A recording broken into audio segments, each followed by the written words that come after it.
Right now, I'm standing under an arch, which doesn't normally exist in Minecraft, just like these waterfalls or this floating island. And that's because I created them with these custom terrain brush tools. And if you want to see how I did it and how it works, then stick around because I'm going to show you.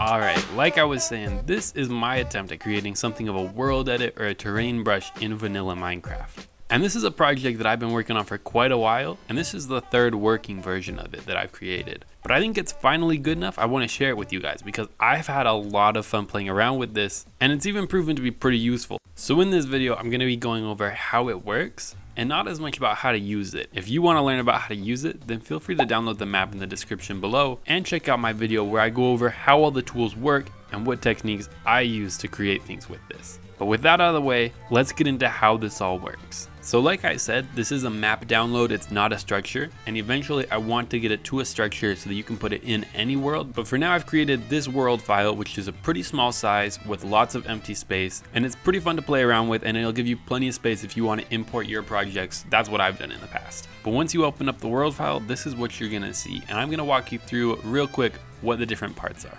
So from an overhead view, we've got all the command blocks over here and all the brush stencils on this side, and then these walls dictate the ticking areas. Now all the ticking areas are set up, but when you get into the world, you're gonna have to set up a couple of the game rules. Now I've tried to make this real easy, so all you're gonna have to do is flip this lever, you'll push this button, followed by this button, and then it should all be on. You're gonna get the brush sides on your right side. Other than the command blocks, you're gonna see this lectern, which is really just a couple notes about the world. You can skip it.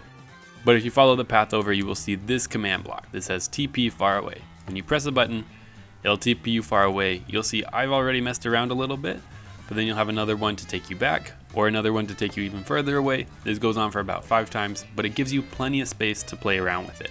All the items that you're gonna need, you can find in this chest. Now you see, I already have them in my inventory, but you can also just grab them out of the chest, or what's more effective is if you hold down the control button while you pick block, you will get the item and it will have that purple data tag. That means that whenever you place it, it'll have all the items in it, you can break it, and then you can just pick up all the items and they'll go to the right spot in your inventory. Now like I said, if you only care about using the contraption and you don't really care about how it works, then you should check out the other video because that one will make it a much faster experience. But for those of you who are interested in the commands of it all, I'm gonna get into the explanation right now. Now the first commands we're gonna get into are these 3 really long rows on the side. Starting with this one on the left, this is just responsible for putting particles where our cursor is going to be. And then these other 2 long ones are responsible for determining how far away from the player the block they're looking at is. So I've put on the right side the scoreboard cursor, and this is the scoreboard that I store that number in. So you'll see as we walk towards this block, it goes lower, and as we walk away, it gets higher.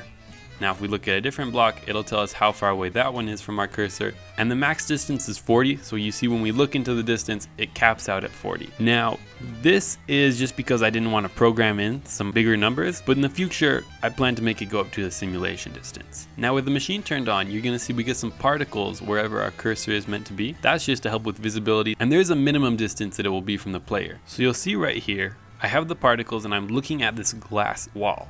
And as I move closer, it updates and it's always on that glass wall. However, when I get too close, within 5 blocks, it starts to get pushed into that glass wall.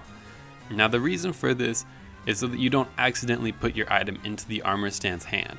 Now we're going to move on to all these command blocks in the middle of the creation. And they all have a different purpose, however they're running very similar commands. So let me show you what they do. So all those command blocks are responsible for using these custom spawn eggs. Now these custom spawn eggs were the easiest way that I could find to give you the controls that you need for this terrain brush. So every one of these command block chains is testing for this spawn egg with the custom name, and then it will run the appropriate commands to update the scoreboard related to that. So this creation runs very heavily on scoreboards, however there's only 5 real objectives, and I've set the brush size at the right side of your screen because that's the most useful one to display. And so you'll see these 2 spawn eggs at the end of your hotbar. Plus brush size and minus brush size are responsible for changing this scoreboard on the right side. So when we increase it, it will go up to 2, to 3, to 4, to 5, and it can go all the way up. And likewise going minus. Now the creation only supports values from 1 to 5. However, since this is kind of a beta version of the project, I haven't coded out going beyond these numbers. You can go into negative if you want. But if you want it to work, then you should stay between 1 and 5. Now the same command blocks are used for just about all these spawn eggs. However, the way they display the data back to you is different. For example, the material spawn egg changes the material you're painting with, and every time you use one, it'll send you a chat message with what material you're now painting with. Now this spawn egg, the start/stop, this is really responsible for either spawning in armor stand for your pointer or deleting that armor stand. And that's all the difference it'll make whether or not this is on or off. Now we're gonna get into all these circles on the left side of the creation. And along with that, we're gonna get into this build splash bottle. Now, as you probably guessed, these are just what we are cloning for the different sizes of brushes, and throwing this water bottle is how you paint. So every time you throw a water bottle, it'll do one click, like this. And you can hold it down if you need to get a good couple out. And every time that you throw this bottle, it's going to clone whichever brush you've selected through all those spawn eggs at that armor stand, which is where you're looking. Which may be an oversimplification, but that's really all it's doing, and it works pretty well. Now you'll probably notice that this row on the very far left isn't like the others. This is the sand sphere, and it's surrounded by glass so that it doesn't fall down. But when you clone it, it filters out the glass so that you'll only be left with the sand. And in my opinion, this is the most important of any of the materials because it falls down, which is crucial for getting anything that looks at least semi-natural in your world. Now, of course, you don't want to just be able to build out of sand, so I've added in this spawn egg, the snowball toggle. When you place it, it'll tell you what material it's setting. Right now we want it set to stone, and that means whenever we throw the snowball, it'll replace all the sand around it with stone, just like that. And this is a great time to talk about this final spawn egg, sand sheet. All this spawn egg does is it'll spawn a 40 by 40 block sand sheet really high in the air so that it can fall on top of your build. Now it'll do this in the positive direction, and the reason I included this is so that you can set the snowball to grass and then throw it over, and it'll place sand on top of your structures looking pretty natural. Now you'll probably want to do at least 2 or 3 layers if you want it to look like real generation, but you get the idea. Now cloning the specific sphere at the armor stand is controlled by this row of command blocks at the very end. Each one of these command blocks is responsible for cloning a specific sphere depending on what scoreboards you have active. Now I'm not exactly a pro builder in Minecraft, however I think this machine is very useful and I've had a lot of fun playing with it. And while I don't really think I'm qualified to tell you how to use it, I made this creation alone so nobody else is really going to tell you. So what I like to do is start with a layer of sand to get the rough shape of your terrain out. Next, I'll go over it with the sand sheet, at least 2 layers, and turn all that into grass, which gets you a very natural looking terrain. Now at this part is where I would add any arches or maybe waterfalls if that's what you want to do with your build. And then I would go through it with some bone meal and even the flat brush to just smooth everything out, make it look more natural. Now this is the workflow I use and it seems to work pretty good. I've made some cool stuff, but I want to share this with you guys because I would love to hear what you think would be a good workflow. So if you have suggestions, please leave them in the comments below.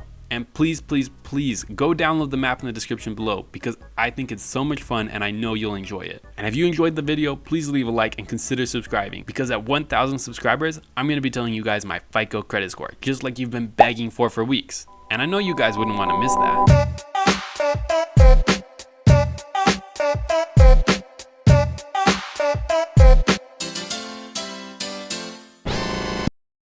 Download the map, guys. It's really fun.